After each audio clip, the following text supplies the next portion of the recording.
যখন নৃত্যাঞ্চল শুরু হয় সেই অনুষ্ঠানে আমরা নাচ করেছিলাম। 25 বছরের অনুষ্ঠানে আমার মেয়ে নাচ করছে, সেটা আমার জন্য গর্বের বিষয় যে আমার গুরুর কাছেই আমার মেয়ে নাচ শিখছে। খুব ভালো লাগছে আজকে নৃত্যাঞ্চলের 25 বছরের রজত জয়ন্তীর অনুষ্ঠান, মানে আমরা একটা পৌষ মেলা দিয়ে শুরু করছি।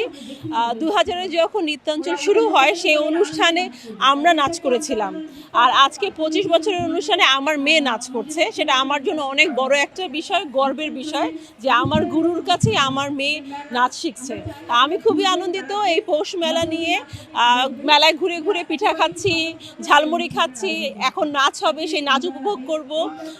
সবাইকে বলবো নৃত্যাঞ্চলের জন্য দোয়া করবেন, যেন আরো বহু বছর ধরে যেন আমাদের নৃত্যাঞ্চল চলতে থাকে।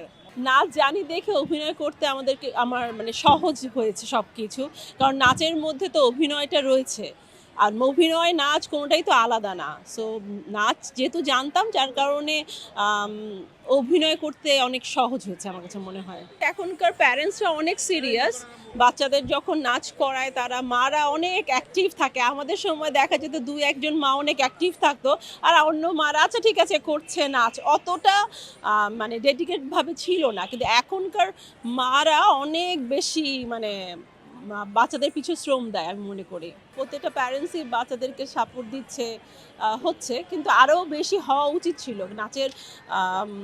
আমি বলবো নাচ আরও যেই জায়গায় যাওয়ার দরকার ছিল সেই জায়গা থেকে পিছিয়ে আছে। আশা করছি ভবিষ্যতে আরও ভালো জায়গায় যাবে।